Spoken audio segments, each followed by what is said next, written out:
2026년 5월 4일 저녁 8시 40분 아랍에미리트 우말쿠아인 항구 인근 해역 한국 해운사 HMM이 운용하는 화물선 나무호에서 갑자기 폭발음이 들렸습니다. 기관실 좌연, 섬광 그리고 불길. 배 안에는 한국인 선원 6명을 포함해 총 24명이 타고 있었습니다. 4시간 동안 선원들이 직접 불을 껐습니다. 다행히 인명피해는 없었어요. 도널드 트럼프 미국 대통령은 즉시 SNS에 올렸습니다. 이란이 한국 화물선을 공격했다. 그런데 한국 정부는 신중했어요. 원인을 조사 중입니다. 이란은 뭐라고 했을까요? 이란 국영방송은 해상 규정을 위반한 한국 선박을 표적으로 삼은 것은 주권적 권리라고 선언했습니다. 그리고 지금 이 순간 호르무즈 해협에는 한국 선박 26척이 통항을 기다리며 정박해 있습니다. 아무도 진실을 말하지 않고 있습니다. 왜 하필 이 배였을까요? 왜 하필 이날, 이 시간이었을까요? 그리고 왜 이 좁디 좁은 바다에서 한국 화물선이 폭발해야 했을까요? 오늘 처음부터 끝까지 전부 풀어드리겠습니다. 재밌게 시청하시고 구독, 좋아요, 알림 설정 부탁드립니다. 이 이야기를 제대로 이해하려면 2026년 5월 4일이 아니라 몇 주 전으로 거슬러 올라가야 합니다. 트럼프 대통령은 호르무즈 해협에서 강력한 군사 압박을 가했습니다. 이름하여 프리덤 프로젝트. 미군은 여기에 유도미사일 구축함, 항공기 100대 이상, 그리고 병력 15,000명을 투입했습니다. 쉽게 말하면 이런 거예요. 골목 입구에 15,000명의 경호팀을 세워놓고 이란한테 이 골목 막으면 가만 안 있는다고 한 겁니다. HMM 나무, 길이 182m, 폭 30m, 초대형 중량 화물 운송 특화 선박입니다. 이 배가 2025년 9월에 중국 광저우에서 진수됐습니다. 사고 당시 운항 8개월째였어요. 근데 여기서 진짜 소름 돋는 게 있습니다. 기관실에서 폭발이 났는데 파공, 그러니까 외부에서 뚫린 구멍이 발견되지 않았어요. 배가 기울거나 침수되지도 않았습니다. 반면에 선원들은 이렇게 말했어요. 내부 문제로 생기는 폭발음이 아니었습니다. 훨씬 컸어요. 그리고 사고 전 이 해역에 해상 부유기뢰 경고가 있었다는 정보도 있습니다. 트럼프 대통령은 즉각 한국 참전을 압박하는 발언을 했습니다. 한국 정부는 난감했습니다. 이란과의 관계도 있고 미국과의 동맹도 있고 한국의 답은 이랬습니다. 조사 결과와 국제법 요건을 확인하기 전까지는 동참 여부를 확답하기 어렵다. 잠깐 이 이야기를 하기 전에 여러분이 몰랐을 충격적인 사실 하나를 먼저 말씀드려야 해요. 한국이 이란한테 엄청난 돈을 줬습니다. 정확히는 돌려줬습니다. 이야기는 2018년으로 거슬러 올라갑니다. 트럼프 1기 행정부가 이란 핵합의인 JCPOA를 일방적으로 탈퇴했습니다. 그리고 이란에 대한 경제 제재를 전면 복원했어요. 이란은 2010년부터 한국의 우리은행과 IBK 기업은행에 계좌를 개설해서 원유 수출 대금을 받아왔어요. 그런데 2019년 미국의 제재 복원으로 이 계좌들이 전부 동결됐습니다. 동결된 금액이 얼마인지 아세요? 무려 70억 달러. 우리 돈으로 약 9조 3천억 원입니다. 이란이 어떻게 반응했을까요? 분노했습니다. 자기네 돈을 한국이 묶어놨다고 생각했으니까요. 이란 대통령은 한국 정부를 상대로 국제중재소송을 제기하는 법안을 의회에 제출했어요. 이란 혁명수비대는 2021년 1월에 한국유조선, 한국케미칼을 납포하기도 했습니다. 결국 2023년 한국에 동결됐던 이란 자금이 재주인을 찾게 됐습니다.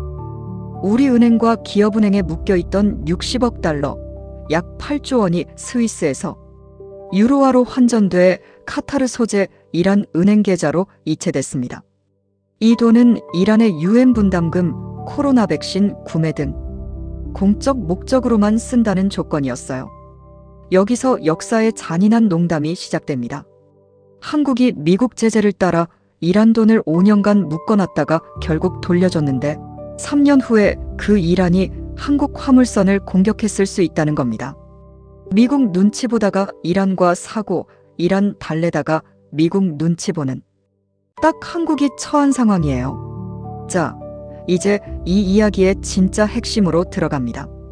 2021년 이란과 중국이 25년 포괄협력 협정을 체결했습니다. 군사, 경제, 에너지 분야를 아우르는 전방위 동맹이에요. 이 협정 이후 중국은 이란의 최대 원유 구매국이 됐습니다. 이란 석유 수출의 90% 이상을 중국이 삽니다. 미국의 제재를 받는 이란이 경제적으로 버틸 수 있는 이유가 바로 중국 때문이에요. 근데 여기서 진짜 소름 돋는 게 있습니다. 미국의 제재 때문에 이란은 공식적으로 원유를 팔 수 없어요. 그런데 중국으로 원유가 계속 들어가고 있습니다. 어떻게? 유령 선박을 통해서입니다. AIS 위치 추적 시스템을 끄고 배 이름을 바꾸고 제3국을 경유해서 팔아요. 미국이 가만히 있었을까요? 아닙니다. 2026년 4월 미국 재무부 해외자산통제국 OFAC 대규모 추가 제재를 단행했습니다. 이름이 충격적이에요. 오퍼레이션 이코노믹 퓨리. 이란 원유 밀수 네트워크와 헤즈볼라 연계 금융망을 동시에 타격했습니다. 미국이 제재를 강화해도 중국은 이란과의 관계를 끊지 않습니다. 왜일까요? 간단해요. 이란은 중국에 싼 원유를 주고 중국은 이란에 서방 제재를 버틸 수 있는 경제적 생명줄을 줍니다. 그리고 더 중요한 이유가 있어요.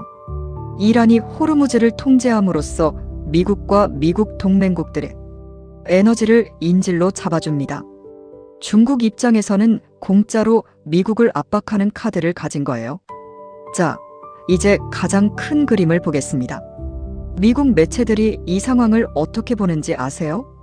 이것은 단순한 이란과 미국의 싸움이 아닙니다. 민주주의의 진영과 전체주의의 진영의 세계체제 전쟁이라는 거예요. 미국 정부 진영이 말하는 악의 축이 있습니다. 중국, 러시아, 이란. 이 세 나라가 서로를 도우며 미국 주도의 세계 질서를 무너뜨리려 한다는 거예요. 이란은 이 삼각동맹에서 중동의 불씨를 담당합니다. 러시아는 유럽을, 중국은 인도태평양을 흔들어요. 폭스뉴스를 비롯한 미국 매체들은 이렇게 분석합니다. 이란은 중국의 프록시, 즉 대리전사라는 거예요. 중국이 직접 미국과 싸우면 위험하니까 이란을 통해서 미국을 괴롭힌다는 겁니다. 이란이 호르무즈를 막으면 한국, 일본, 유럽의 에너지가 끊깁니다. 이것이 곧 미국 동맹 약화로 이어져요. 중국이 가장 원하는 그림이에요. 그리고 여기서 한국 이야기가 들어옵니다. 한국은 이 체제 전쟁에서 가장 복잡한 위치에 있어요. 북쪽에는 중국과 러시아가 지원하는 북한, 남쪽 바닷길에는 이란이 위협하는 호르무즈. 한국은 전체주의 진영의 위협을 360도로 받고 있는 나라입니다. 트럼프가 한국 화물선이 폭발하자마자 호르무즈 작전에 동참하라고 한 건 우연이 아니에요. 미국 정부 진영의 논리는 이겁니다. 지금 체제 전쟁이 벌어지고 있다. 어느 편인지 확실히 하라. 전략적 모호성의 시대는 끝났다는 거예요. 한국이 계속 모호한 입장을 유지하면 결국 양쪽 모두에게 불신을 받게 된다는 경고입니다. 자, 이제 이 모든 것의 시작으로 돌아가야 합니다. 2010년 이란 나탄즈 핵농축 시설.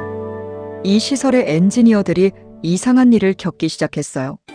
우라늄 농축에 쓰는 원심 분리기들이 갑자기 오작동하기 시작한 겁니다. 모니터 화면에는 모든 게 정상이라고 표시됩니다.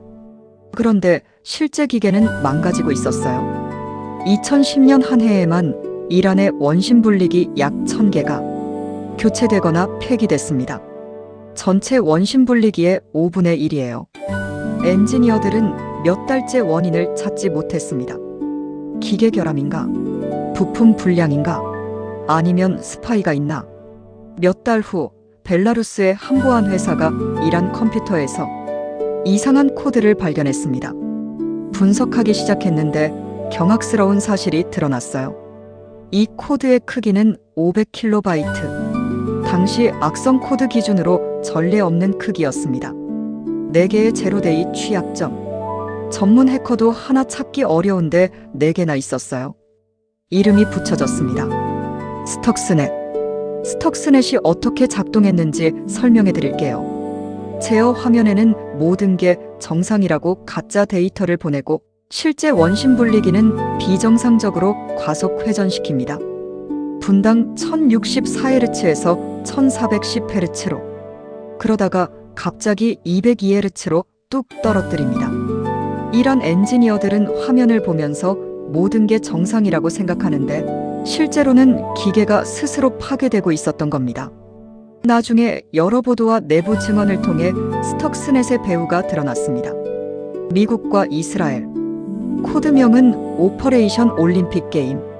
오바마 전 대통령은 나중에 사실상 이 작전의 존재를 인정했어요. 스턱스넷의 결과, 이란의 우라늄 농축 능력이 최소 2년 이상 지연됐다는 분석이 나왔습니다. 군사 폭격 없이 단 하나의 코드로. 스턱스넷이 2010년에 인터넷에 유출됐어요. 그리고 이 코드를 분석한 해커들이 비슷한 무기를 만들기 시작했습니다. 더 충격적인 건 이겁니다. 이란도 이 교훈을 학습했어요. 스턱스넷 이후 이란은 사이버 전력을 급격히 강화했고 지금은 세계에서 손꼽히는 사이버 공격 능력을 보유한 나라가 됐습니다. 여기서 하나의 패턴이 보입니다. 2010년 미국 이스라엘이 스턱스넷으로 이란을 공격했습니다. 2018년 트럼프가 이란 핵합의를 탈퇴하고 제재를 복원했습니다. 2019년 한국은행에서 이란 자금이 동결됐습니다. 2021년 이란, 중국이 25년 군사경제 동맹을 맺었습니다. 2023년 한국이 이란에 60억 달러를 돌려줬습니다. 2026년 한국 화물선이 호르무즈에서 폭발했습니다. 강대국들이 사이버 무기와 군사력으로 싸우는 동안 그 사이에 낀 작은 나라들이 대가를 치릅니다. 스턱스넷을 만든 건 미국과 이스라엘이었지만 호르무즈가 막혀 피해를 보는 건 한국, 일본, 유럽입니다. 이란에 돈을 묶어놨다가 분노를 산 것도, 이란에 돈을 돌려줬다가 미국의 심기를 건드린 것도 다 한국의 이야기입니다. 미국 정부 진영이 오랫동안 해온 말이 있어요. 자유세계에서 중립은 없다. 중립을 선택하면 적에게 도움을 주는 것이다. 호르무즈 상황이 딱 이걸 보여줍니다. 한국이 아무것도 안 해도 이란은 이미 한국을 타깃으로 삼았습니다. 중립이 한국을 지켜주지 않았습니다. 가장 강력한 무기는 총이 아닙니다. 이제는 코드이고 돈이고 석유입니다. 스턱스넷 하나로 이란 핵 프로그램을 2년 지연시켰고 60억 달러 동결 하나로 이란을 5년간 압박했고 호르무즈 봉쇄 위협 하나로 전 세계 유가가 흔들립니다. 그리고 한국 화물선 하나의 폭발로 한국은 체제 전쟁의 한가운데 서게 됐습니다. 오늘 이야기를 마무리하면서 하나만 여쭤볼게요. 코드로 싸우고 돈으로 싸우고 석유로 싸우는 이 전쟁에서 한국은 어떤 준비가 되어 있을까요? 강대국의 체스판에서 쫄이되지 않으려면 우리가 어떤 말이 되어야 할지, 이 좁은 바다의 역사가 지금 우리에게 던지는 질문입니다. 영상이 유익했다면 구독, 좋아요, 알림 설정 부탁드립니다.